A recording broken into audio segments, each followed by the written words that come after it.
Hi, morning everybody. I really wanted to talk about vulnerability today. I know it's a word that we use a lot, but I wanted to talk about what it really means, how it really manifests itself in life, and how we can, be vulnerable, connect through vulnerability, and really show up and own up. What do these words really mean? So, two things happened to me over the last week. So, first of all, I've started doing some work with a new healer. I'm very interested, always have been, and very drawn to more alternative and different ways to look at life, I guess. And I'm really drawn to it.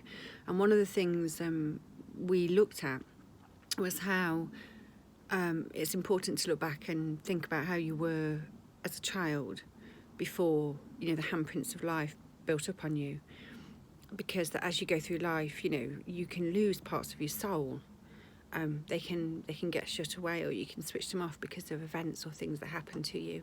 And now it's really important to try and understand what they are, and to work through them and kind of a bit like Humpty Dumpty, put yourself back together again. And there was something that really resonated with me about that, and I've been thinking about that had been in the back of my mind all week actually. And it was I can't say it was a particularly easy session, but it was a session that really resonated with me and did some good. And I think it's really important that everybody finds the thing that resonates with them, and that just gets them to think a little bit harder maybe about who they really are. Because maybe other people do, but I didn't get up one day and kind of go, oh yeah, I know who I am. I'm still learning that. And the second thing was something that happened at the weekend that triggered a very raw and emotive response in me. And it was about one of my children. And I came away from it's really the event itself actually wasn't such a big deal, but it was my response to it, which was, and I came away feeling incredibly raw and emotional and really quite upset. And I thought, I'm actually too upset to have a conversation about it. I think I need to sit and think about it. And I wish I could remember who it was, but somebody gave me some wonderful advice. And it was in this group about, sometimes you just got to sit in the discomfort. And that's something that I've been trying to make myself do, because I think, we can try and avoid our discomfort, and we can try and avoid our suffering. And very often we're just putting off the inevitable, and it just gets bigger and bigger. It's like a boulder gathering moss as it goes down the hill.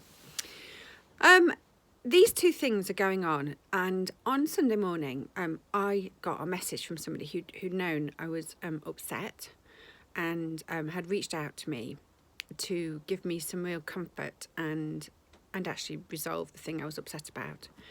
And the penny really dropped. It was almost like this massive epiphany for me, and I guess this is a good example of what really living with vulnerability means, and really showing up and owning up. And what that made me realise was several things. Firstly, what a beautiful, kind soul that person was, for going away, thinking about it, really empathising with me, and actually taking action to help me process my pain and what I was feeling, and reaching out to me. And I think that takes a lot of courage. And gosh, if only we could all do it more. But I guess we don't. I know I don't sometimes, because I'm worried about, will they think I'm interfering? Will I get rejected? A whole host of things. So that was the first thing. And I thought, what, I need to speak to this person. I need to tell them, because we don't tell people enough. And I think this is what, for me, living with vulnerability and really bringing it to life means. So I did speak to this beautiful, beautiful person to say what a gorgeous thing it was that they had done, and how much I really appreciate it, and how it had been such a fundamental shift for me, and I was so appreciative. Second thing I wanted to say to them was that actually I was sorry, and that it's something I need to work on, which is about giving people the benefit of the doubt. I always, and I catch myself doing it, assume the worst outcome, assume somebody's done something with a bad intent, or that, you need to defend yourself. You're coming from a place of fear. Now, I know a lot of that is because of, my past and things that have happened, and because at times it's been warranted. But actually, there's a lot of times it hasn't been warranted. In actual fact, there's been many more times when it hasn't been warranted than there has been times when it has been. But it's the wounds that stick with us, isn't it? And Gabrielle Bernstein writes about this a lot in her book, The Universe Has Your Back, and she's just got a new book out, and of course I can't remember the name of it, but I'll try and remember it and put it in the comments. Something about being an attractor, and she very much says, everything's energy, and actually a lot of it is about changing our perspective. So it's about expecting the best and trusting people and coming from a place of trust. And I said I just don't do it enough. I need to give people the benefit of the doubt. I need to assume the best, not the worst. And the third thing that led me to was the realization that actually none of it was really about me.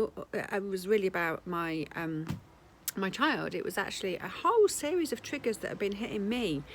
And those triggers had hit some unresolved traumas in me that have been left to fester, really, and I've never really kind of thought through. And I think the combination of meeting this very, very very special and very interesting healer last week, and this event that happened at the weekend, and I'm a great believer there aren't any coincidences, so I'm sure that the universe was doing that for some reason, really got me to see that this is stuff that I need to deal with, and I'm actually having a reaction. It's not about my child, who's actually completely fine and had no idea about any of this that was going on, which is so often the case, isn't it?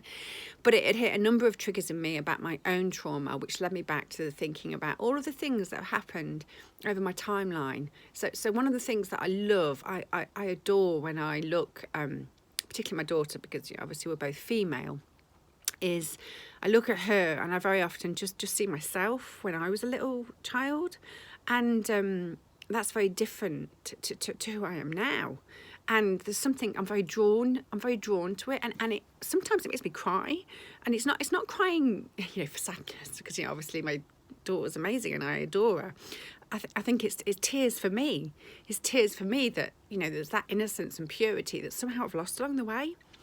And it made me realise that there's been lots of different things where, you take a wound, you take a hit, somebody breaks your trust, somebody doesn't come from a good place, something not very nice happens to you. I mean, it started, I remember my very first memory of my trust being really shaken was actually in foundation at primary school, when a teacher accused me of stealing my best friend's dinner money. I mean, I hadn't. Of course I hadn't. I'd put it down. She'd asked me to hold it while she was unpacking a PE kit. I put it down on the side. In my excitement, it was Monday morning. I hadn't seen my best friend all weekend, and we just went to go off and play. I lifted my hand up and I left the money on the side. Later in the day, the money was found. But that teacher never apologised. She just, I think actually I got told off even more because she'd had to waste time looking for the money. I was 4. And I remember that still sticks in my memory. My mum going to school and insisting that they moved classes, and that teacher wasn't, wouldn't be allowed to teach me.